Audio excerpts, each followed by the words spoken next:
দর্শক, ঘটনাটা একটা মানবিক ঘটনাই প্রথমে মনে করেছিলাম। বেচারা একজন কলেজের উপাধ্যক্ষ এবং ভাইস প্রিন্সিপাল ছিল, কিন্তু পরবর্তীতে ঘটনাটা সম্পূর্ণ জানার পরে ব্যাপারটা খুবই মানে একটি এম্বারাসিং ব্যাপার হয়ে গেল। তিনি একজন একটি দম্পতিকে আশ্রয় দিয়েছিল তার বাড়িতে, এবং তারাই কিনা তাকে হত্যা করে চলে গেল। পরে ঘটনাটি যখন জানলাম, তাতে দেখে তো মনে হচ্ছে যে এই ঘটনাকে কিভাবে এই দম্পতিকে দোষ দেওয়া যায়।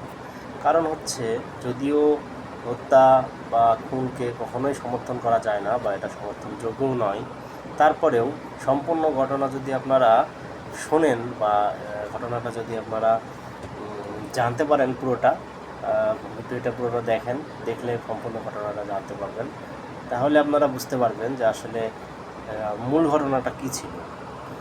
এই দম্পতির ওয়াইফের নাম হচ্ছে রূপা এবং হাজব্যান্ডের নাম হচ্ছে নাজিম। তাদেরকে ফরিদপুর রেল স্টেশন থেকে আটক করা হয়। এরা যদি প্রফেশনাল কিলার হইতো তাহলে এরা এমনভাবে পালাতো যে এদেরকে আসলে আটক করা যেত না। এই ঘটনাটা আসলে পর্নোগ্রাফিকেও হার মানায়। আবদুল্লাহ বাহার কলেজের উপাধ্যক্ষ, ইনি এই দম্পতিকে কমলাপুর রেল স্টেশন থেকে নিয়ে আসছে তার বাসায়। তাদের মানি ব্যাগ, টাকা পয়সা সব কিছু চুরি হয়ে গেছে। তো উনি নিয়ে আসছে ওনার বাসায় কাজ করার জন্য। এখন তাদের একটাই বাসা এবং একটাই বেডে তিনজনই থাকে, এবং তার ওয়াইফকে বলছে যে তার বাড়িতে কাজ করে দেওয়ার জন্য।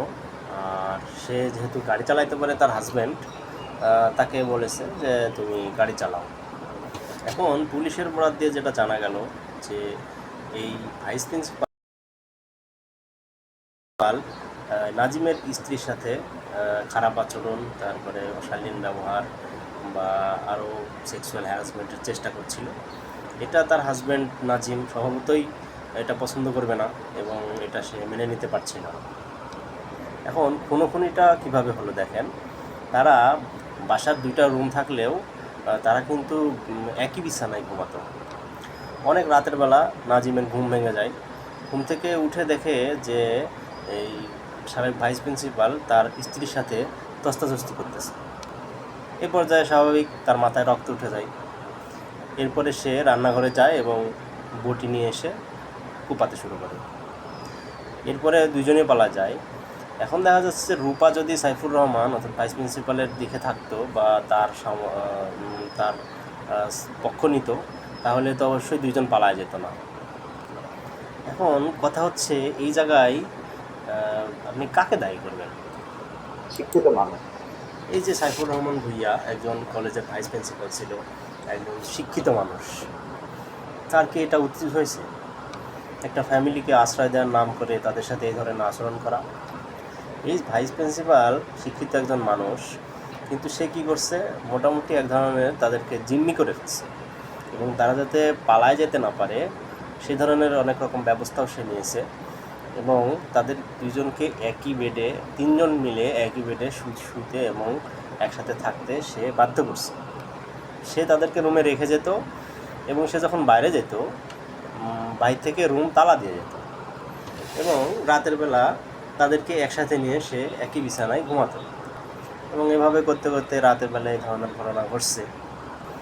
এখন নাজিম তো আর এই ধরনের আচরণ আসলে মেনে নেবে না বা মেনে নেওয়ার কথাও না, কারণ সে আশ্রয় দিছে বলেই তার ওয়াইফের সাথে সে অসামাজিক আচরণ করবে, সে এটা তো আসলে মেনে না নেওয়াটাই স্বাভাবিক। আর এই কারণে তার মাথায় আগুন চাপছে এবং সে এই ধরনের ঘটনা ঘটায় ফেলছে মাথা গরম করে।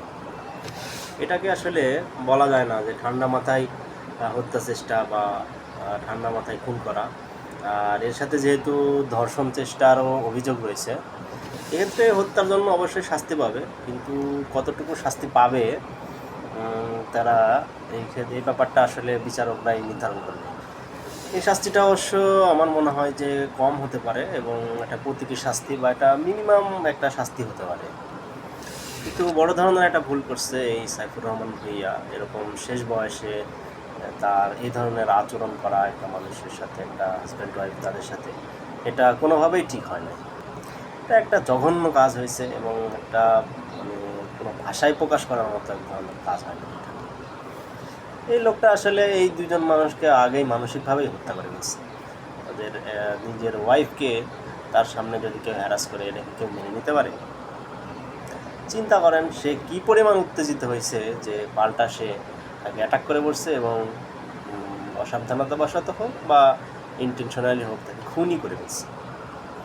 দর্শক, আমাদের এই যে সমাজে এখন যে এক ধরনের বিকৃতি, পর্নোগ্রাফির প্রভাব, এই প্রভাবটা এমনভাবে ছড়ায় যাচ্ছে যে আসলে আমরা বাইরে থেকে সবাই দেখায় যে আমরা অনেক ভালো বা অনেক কিছু, কিন্তু এই যে এই বয়স্ক একজন মানুষ শেষ বয়সে এসে এই ধরনের যে কর্মকাণ্ড করতেছে, আমার মনে হয় যে এটা একটি আমরা এমন এক সমাজের মধ্যে এখন বাস করতেছি যেখানে বিবেকবোধ, মানবিকতা বোধ, ধর্মীয় মূল্যবোধ কোনো কিছুই আসলে কাজ করতেছে না। দর্শক, ভালো থাকবেন। আল্লাহ হাফিজ।